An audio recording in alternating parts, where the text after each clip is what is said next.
गांव के मशरके के किनारे पर एक छोटा सा मिट्टी का घर था, जिसकी दीवारें सदियों की थकन को अपने ऊपर नक्श किए हुए थीं।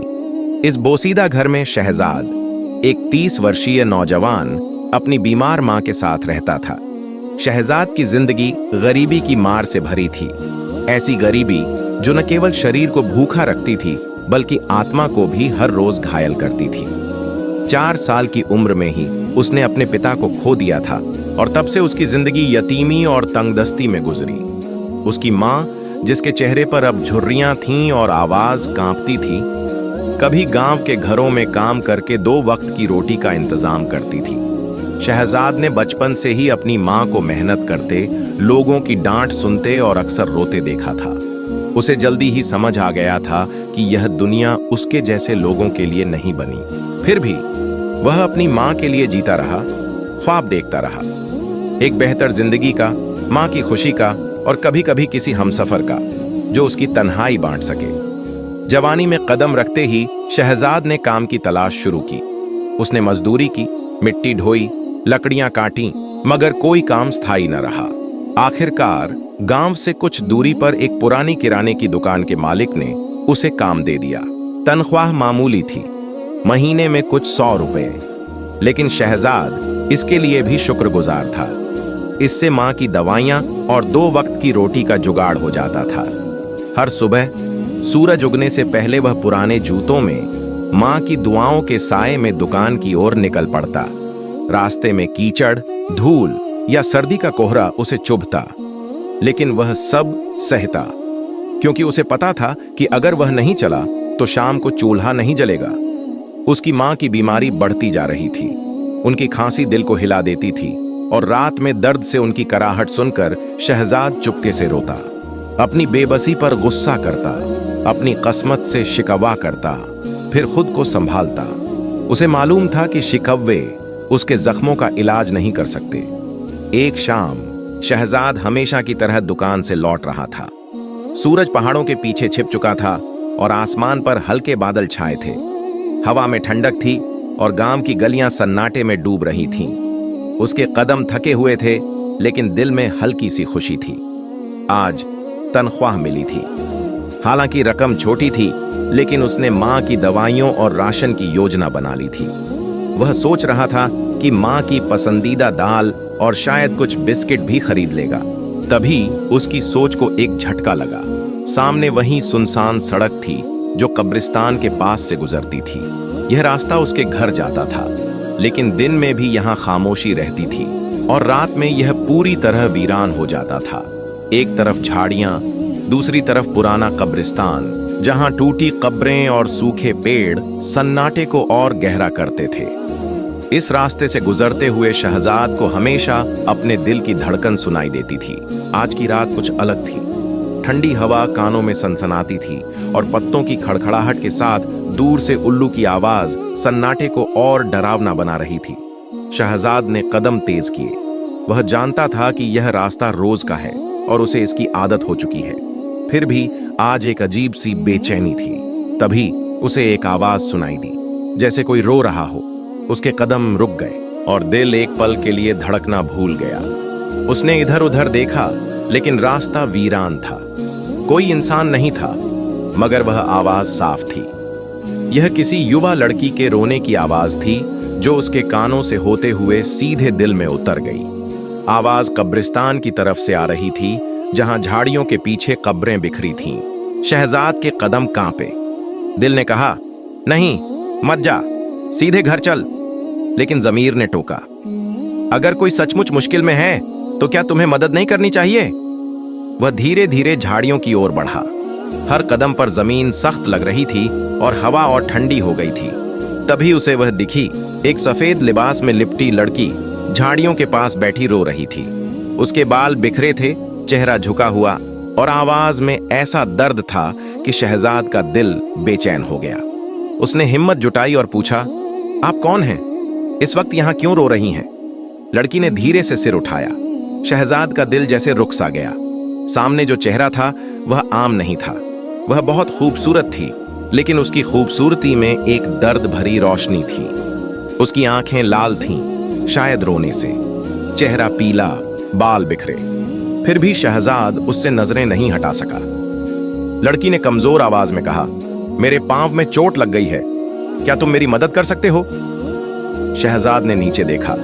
उसके बाएं पांव से खून बह रहा था और जमीन पर कुछ लाल धारियां थीं। वह कराह रही थी और दर्द उसे बेहाल किए हुए था। शहजाद के मन में सवाल उठे, इतनी रात को यह लड़की कब्रिस्तान के पास अकेली क्या कर रही है? उसे चोट कैसे लगी? लेकिन उसने सवाल दबाए। उसने जेब से अपना इकलौता साफ रुमाल निकाला और धीरे से उसके पास गया। यह लीजिए, इससे पट्टी बांध लें। अगर आप बता दें कि आपका घर कहाँ है तो मैं आपको वहां छोड़ दूंगा। लड़की ने उसे कुछ पल देखा, जैसे वह जानती हो कि शहजाद उसे नुकसान नहीं पहुंचाएगा। उसने कहा, मैं यहीं पास में एक झोपड़ी में रहती हूँ। कब्रिस्तान के थोड़ा आगे मैं अपनी माँ की कब्र पर आई थी। वह यहीं दफन है। बचपन से हर जुमेरात आती हूँ। आज देर हो गई और वापसी में पांव फिसल गया। शहजाद ने सिर हिलाया, लेकिन मन में सवाल बने रहे। वह खामोश रहा जब तक लड़की ने रुमाल से पट्टी बांधी और धीरे धीरे चलने लगी। उसने कहा, मैं चली जाऊंगी, तुम फिक्र मत करो, शुक्रिया। वह अंधेरे में आगे बढ़ गई और शहजाद उसे जाते देखता रहा जब तक वह झाड़ियों से निकलकर कब्रिस्तान के उस पार गायब न हो गई। कुछ पल वह वहीं खड़ा रहा, जैसे किसी ख्वाब से जागा हो। फिर उसने खुद को संभाला और तेजी से घर की ओर चल पड़ा, जहां उसकी बीमार मां उसका इंतजार कर रही थी। लेकिन उस रात उसके दिल में एक तस्वीर नक्श हो चुकी थी।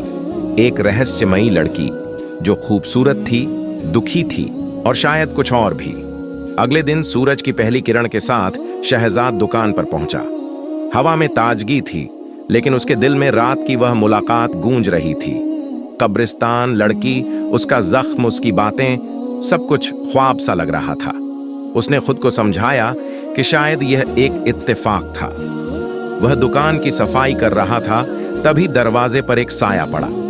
उसने सिर उठाया और दिल एक पल के लिए रुक गया। वही लड़की, वही सफेद लिबास, वही चेहरा, लेकिन आज वह और भी हसीन लग रही थी। शहजाद हैरान था। लड़की मुस्कुराई और बोली, अस्सलाम वालेकुम, कल रात तुमने मेरी मदद की, मैं शुक्रिया अदा करने आई हूँ। शहजाद कुछ बोल न सका। उसे समझ नहीं आया कि उसे यह कैसे पता कि वह यहाँ काम करता है। उसने सिर्फ सिर हिलाया। लड़की ने दुकान पर नजर दौड़ाई और कहा, मुझे कुछ सामान चाहिए। शहजाद ने जल्दी से सामान निकाला। दोनों में छोटी मोटी बातें हुई, मौसम, गांव और जिंदगी के कुछ पल। बस 2-3 मिनट का वक्त था, लेकिन शहजाद को लगा जैसे समय ठहर गया हो। फिर लड़की ने कहा, अच्छा, अब मैं चलती हूँ, शुक्रिया, शायद फिर मुलाकात हो। वह चली गई और शहजाद उसे जाता देखता रहा। उसके दिल में एक अनजाना जज्बा जागा था, जो शायद पहली बार उसे महसूस हुआ था, लेकिन तकदीर को शायद उसका सुकून मंजूर न था। उसी दिन शाम को दुकान के मालिक ने उसे बुलाया और कहा, शहजाद, मुझे माफ करना, मैं दुकान बंद कर रहा हूं। कारोबार अब फायदे में नहीं। मैं शहर जा रहा हूं। आज के बाद तुम्हें यहां काम पर नहीं आना। शहजाद के पैरों तले जमीन खिसक गई। उसका इकलौता सहारा छिन गया था। वह खामोशी से बाहर निकला। शाम ढल रही थी और उसके अंदर एक तूफान जन्म ले रहा था। मायूसी की चादर ओढ़े वह गलियों से गुजर रहा था। तभी एक जानी पहचानी आवाज ने उसके कदम रोक दिए। शहजाद! वह चौंक कर मुड़ा। सामने वही लड़की थी, मेहरिन। आज भी वह सफेद लिबास में थी, लेकिन उसके चेहरे पर एक अलग रोशनी थी। शहजाद उसे देखकर खामोश रहा, फिर धीरे से बोला, क्या फायदा मेहरिन, नौकरी चली गई, दुकान बंद हो गई, अब माँ का इलाज, घर का खर्च, सब ख्वाब बनकर रह गया। मेहरिन के चेहरे पर हमदर्दी उभरी। वह पास आई और बोली, ऐसी मायूसी तुम्हें और नीचे ले जाएगी। मेरे साथ चलो, मेरा घर पास है, थोड़ी देर वहां रुक जाओ, कुछ खा लो, फिर सुकून से सोचना कि क्या करना है। शहजाद ने एक पल सोचा, फिर हामी भर दी।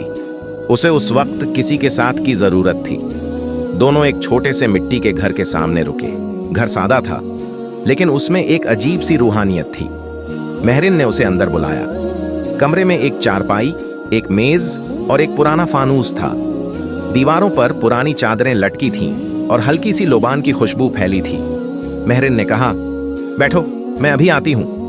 वह पर्दे के पीछे चली गई। जब वह लौटी तो उसके हाथ में एक प्लेट थी और उसमें बिरयानी, लेकिन यह कोई साधारण बिरयानी नहीं थी। चावल सुनहरे थे, जैसे सोने में तले गए हों। उनमें से ऐसी खुशबू उठ रही थी जो शहजाद ने पहले कभी नहीं सूंघी थी। उसने पहला निवाला लिया और उसकी दुनिया बदल गई। हर निवाले में ऐसा स्वाद था कि उसका जिस्म हल्का होने लगा, जैसे कोई बोझ उतर रहा हो। आंखें बंद करते ही वह किसी और दुनिया में पहुंच गया, ख्वाबों की, सुकून की।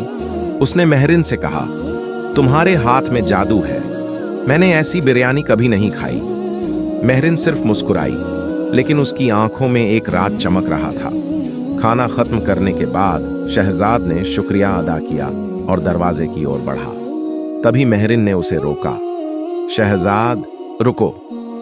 वह पास आई और बोली, मैं तुम्हारी परेशानी समझती हूं। जब हालात इंसान को तोड़ देते हैं तो सहारा सिर्फ इंसान ही बनता है। उसने जेब से कुछ पैसे निकाले और शहजाद की ओर बढ़ाए। इन्हें रख लो, कोई रेहड़ी लगा लो, कुछ शुरू करो, बस हिम्मत मत हारना, जब पास हो तो लौटा देना। शहजाद ने मना कर दिया।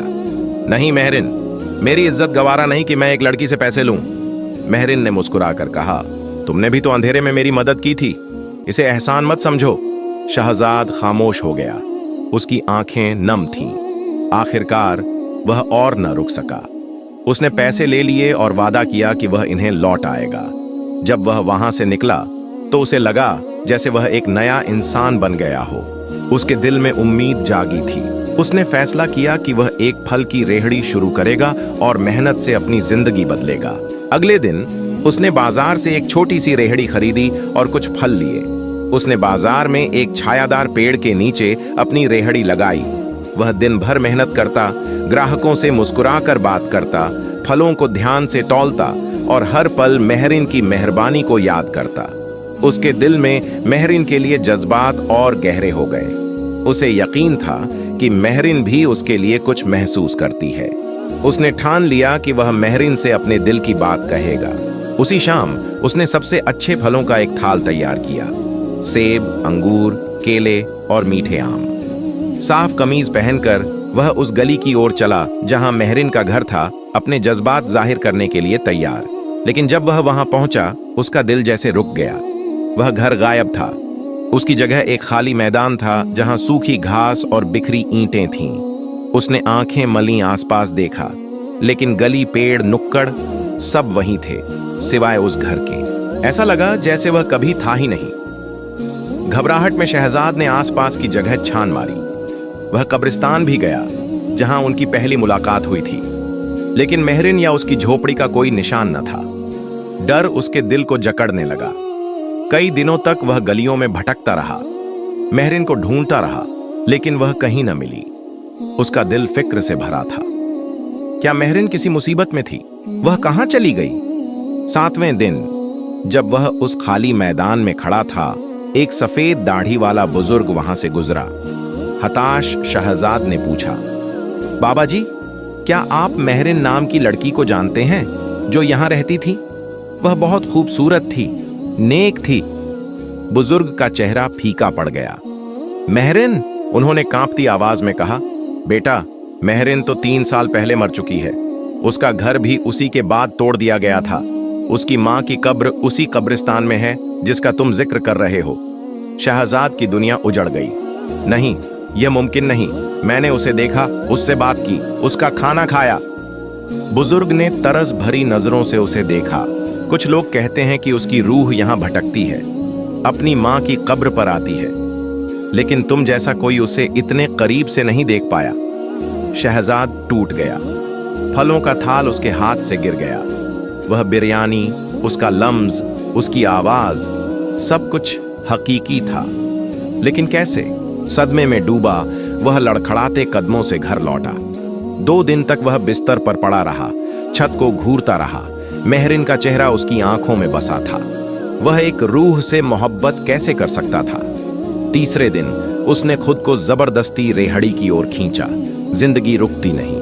उस शाम जब वह खाली रेहड़ी घर ले जा रहा था, उसे पीछे से कदमों की आहट सुनाई दी। उसने पलटकर देखा, लेकिन कोई न था। तभी रेहड़ी पर कुछ गिरा, एक सफेद तह किया हुआ खत। दिल धड़कता हुआ उसने उसे उठाया और घर की ओर भागा। अपने कमरे में कांपते हाथों से उसने खत खोला। लिखाई खूबसूरत थी और अल्फाज उसके दिल को चीर रहे थे। मेरा नाम महरिन है। मैं कभी तुम्हारी तरह इंसान थी। अपनी माँ के साथ मिट्टी के घर में रहती थी। जिंदगी हसीन थी जब तक मेरे बाप का इंतकाल नहीं हुआ। उनके जाने के बाद रिश्तेदारों ने हमें तन्हा छोड़ दिया। हमारी जायदाद छीन ली, दरवाजे बंद कर दिए। मेरी माँ बीमार हो गई। मैंने मदद मांगी लेकिन किसी ने साथ न दिया। आखिरकार माँ भी चली गई। मैं टूट चुकी थी।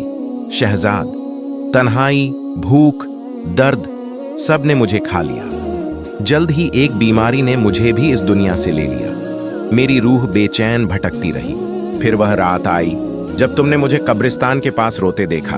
तुमने मेरी मदद की, वह इंसानियत दिखाई जो आजकल कम देखने को मिलती है। मैंने तुम्हारी आंखों में दर्द देखा, तुम्हारी सच्चाई महसूस की। मुझे लगा तुम मेरी कहानी समझोगे, इसलिए मैं तुम्हारे सामने इंसान बनकर आई। तुम्हें खाना खिलाया, पैसे दिए ताकि तुम अपनी जिंदगी नए सिरे से शुरू कर सको। हाँ, मैं तुमसे मोहब्बत करने लगी थी, लेकिन मैं एक रूह हूं और तुम इंसान। हमारी दुनिया अलग है। मेरा मकसद तुम्हारी मदद करना था और वह पूरा हो चुका है। तुम कामयाब होगे शहजाद। मैं अब जा रही हूं। न मेरा साया तुम पर रहेगा, न मेरी मौजूदगी। बस एक खामोश मोहब्बत और दुआ तुम्हारे साथ रहेगी। अगर मेरी वजह से तुम्हें तकलीफ हुई तो माफ करना। तुम्हारी खैर ख्वाह महरिन। शहजाद की आंखों से आंसू बह रहे थे। उसने खत को सीने से लगाया। उसे समझ आ गया था कि कुछ मोहब्बतें रूह से रूह तक जाती हैं और कुछ लोग भले ही दुनिया में न हों, दिल में हमेशा जिंदा रहते हैं। वक्त गुजरता गया। शहजाद ने खुद को काम में झोंक दिया। उसकी छोटी सी रेहड़ी एक कामयाब फल कंपनी में बदल गई। 1 साल में उसकी जिंदगी बदल चुकी थी। गांव में उसका नाम इज्जत से लिया जाता था। उसकी मां की आंखों में सुकून था। फिर एक दिन मां ने एक नेक समझदार लड़की देखकर उसकी शादी कर दी। शहजाद ने इस रिश्ते को दिल से कबूल किया। उसकी बीवी उसका ख्याल रखती थी और वह भी उसकी इज्जत करता था। लेकिन तन्हा रातों में या किसी ख्वाब की झलक में महरिन का चेहरा उसके दिल में चमकता था। उसने महरिन का जिक्र कभी किसी से न किया, न मां से, न बीवी से, न किसी दोस्त से। वह एक राज थी, एक दुआ, एक अनकही मोहब्बत जो उसके दिल के कोने में हमेशा के लिए दफन थी। वह अक्सर सोचता, कुछ मोहब्बतें दिल में दफन रहें तभी खूबसूरत होती हैं। कुछ राज सिर्फ रूह जाने तभी उनका एहतराम बाकी रहता है। वीडियो आपको कैसा लगा कमेंट करके बताएं और सब्सक्राइब करना ना भूलें। धन्यवाद।